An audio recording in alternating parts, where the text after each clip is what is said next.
alunos, olá alunas, sejam mais uma vez bem-vindos ao Se Liga na Educação. Eu sou a Débora, professora de Química, e hoje nós vamos trabalhar propriedades periódicas. Essa aula vai ser um conjunto de aulas que vai auxiliar os alunos do primeiro ano a conseguir realizar, então, os PETs, né? As questões ali da segunda, terceira e também da quarta semana do PET. Para você, aluno do terceiro ano que nos assiste, essa aula vai ser importante, pois esse assunto, ele cai indiretamente no Enem, ok? Bom, nós vamos trabalhar então com o conceito da tabela periódica, entender como ela é organizada e como essa organização gera então propriedades periódicas, ou seja, propriedades que se repetem a esses elementos ao longo de toda a tabela, ok?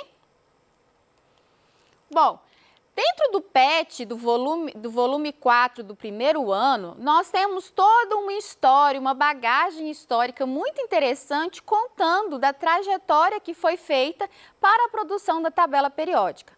Ao contrário do que alguns alunos imaginam, a tabela periódica é uma ferramenta que veio para auxiliar, para facilitar a consulta de algumas propriedades dos elementos químicos.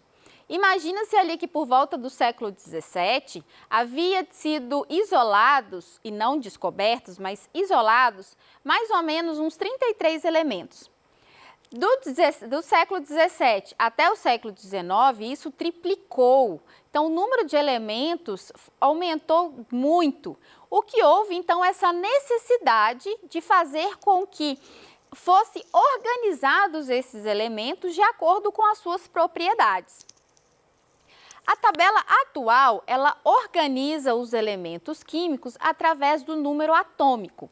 E antes de dar continuidade e mostrar para vocês a tabela, eu quero evidenciar com vocês um conceito que eu trabalhei com os meninos do primeiro ano e que vocês, às vezes, aluno do terceiro, já têm esquecido. Então, vamos comigo aqui no flipchart?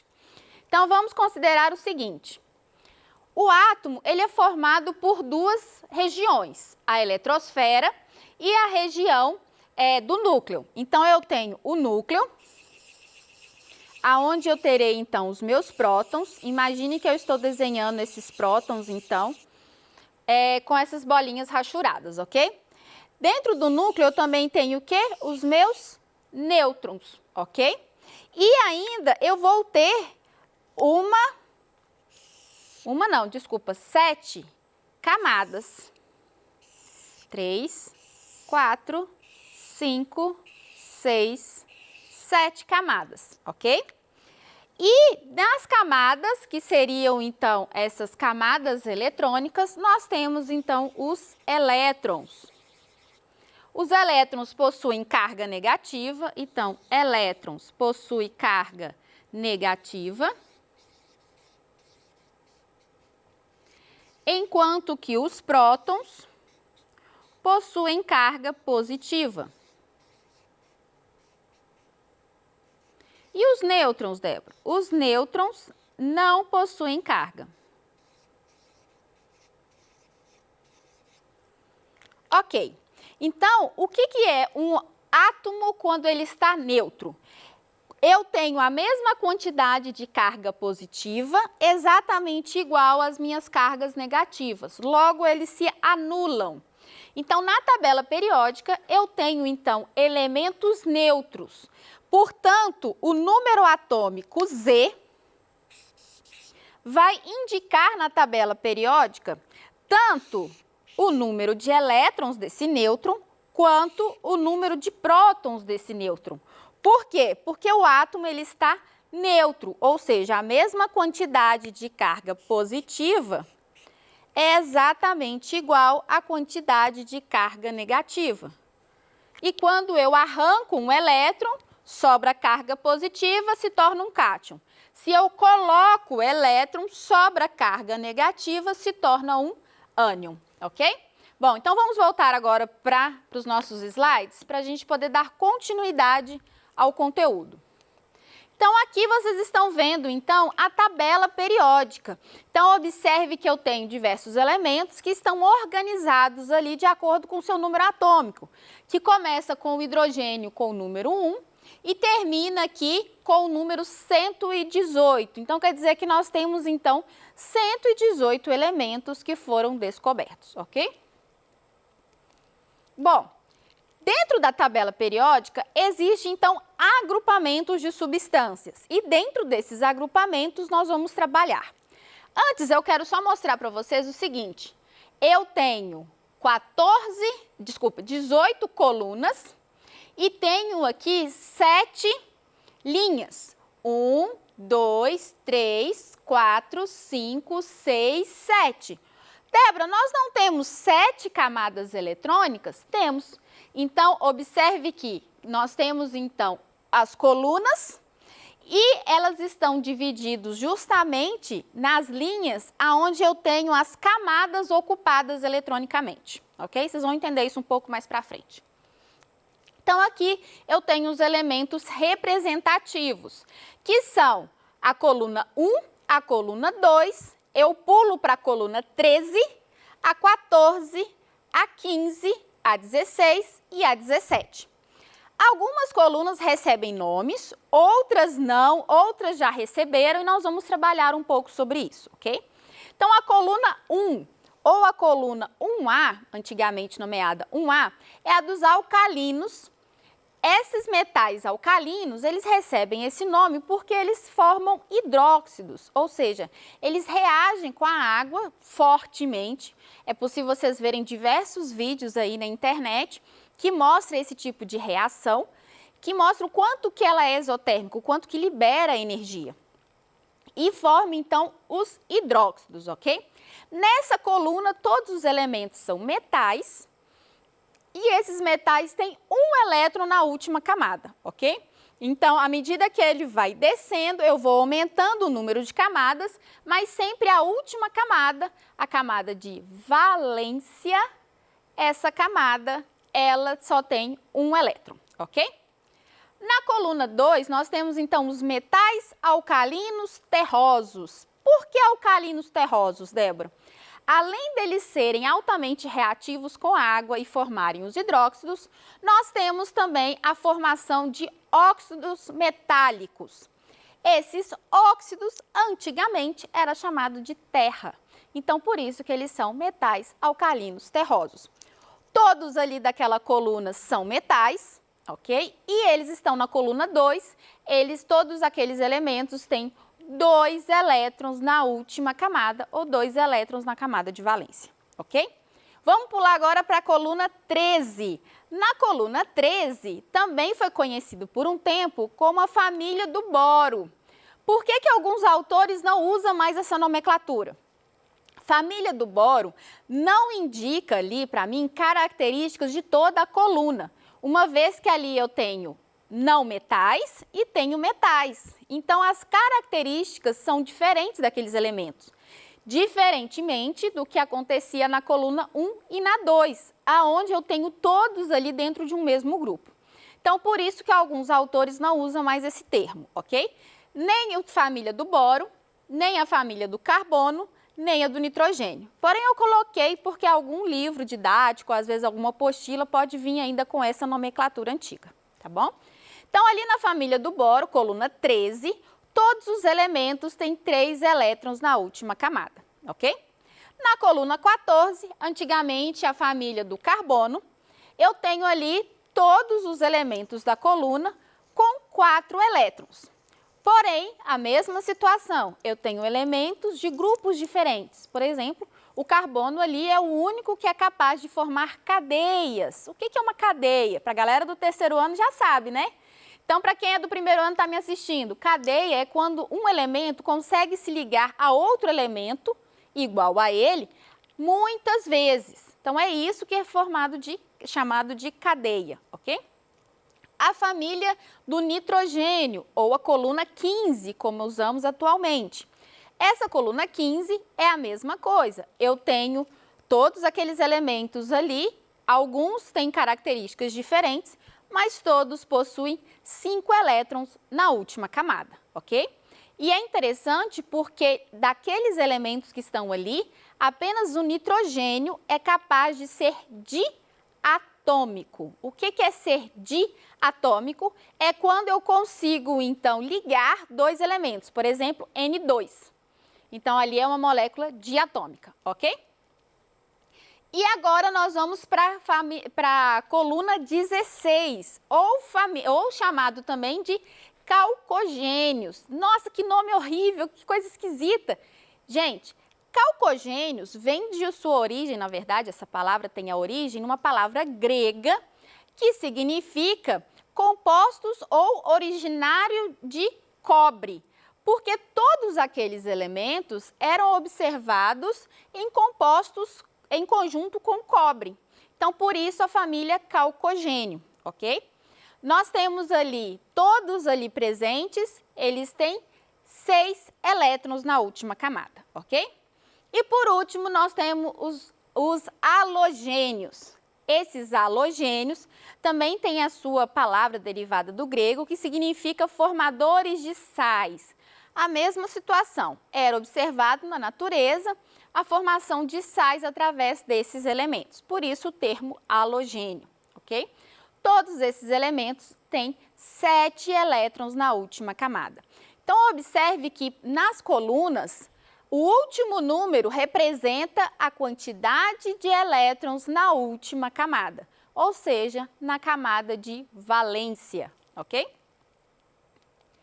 Depois dos elementos representativos, nós temos então os elementos de transição ou metais de transição. Todos esses elementos são metais, ok? Diferente, né, dali das últimas colunas. E nessas colunas, na tabela anterior, na tabela antiga, era usado a letra B para diferenciar das demais, ok? Hoje em dia está tudo contado com números, então a diferença está na posição na tabela. Vocês vão observar que é um grupo que ele vai estar ali mais baixo, né? Vai ocupar ali colunas mais baixas do que as demais, ok? Bom, qual que é a principal característica desses elementos e o porquê desse nome? O termo transição vem justamente porque esses elementos eles vão transitar entre a coluna 2 e a coluna 13. Como assim? Vai haver um aumento de elétrons no orbital D de forma sucessiva até que ele chegue às configurações da coluna 13, 14, 15 e assim por diante. Então, observe comigo nessa imagem. Eu tenho aqui, no primeiro elemento, eu tenho a terceira camada preenchida com um elétron. Na segunda, eu já tenho 2. Na terceira, 3 elétrons. Na quarta, 4 elétrons. E todos no subnível D. Então, essa é a principal característica dos elementos de transição, ok? Aqui eu quero ressaltar alguns elementos importantes, como, por exemplo, o ferro, o cobalto e o níquel, porque eles têm propriedades magnéticas, ok? Todos eles são sólidos à temperatura ambiente, com exceção do mercúrio, que é um metal que ele é líquido à temperatura ambiente, ok? Bom, dando sequência então aqui, nós temos os elementos de transição interna. Vocês observam que na tabela periódica tem como se tivesse 2 caixinhas, e aí apresentam 2 setas e aparece uma sequência de elementos logo abaixo? Essa sequência de elementos logo abaixo são chamados de metais de transição internos, ok? Esses metais são chamados de lantanídeos no primeiro e actinídeos no segundo. Esses nomes derivam do primeiro elemento dessas colunas, que é justamente o La e o Ac, ok? Bom, os lantanídeos, a característica deles é que eles são considerados, ou têm, né, a nomenclatura de terras raras, por formar óxidos que têm pouca ocorrência na natureza, acontece poucas vezes na natureza, ok? Já os actinídeos, a maioria deles são radioativos, ok? E essas substâncias, observe que elas também são de transição, porém agora essa transição acontece no subnível F. Eu tenho um aumento progressivo dos elétrons que acontece no subnível F, ok?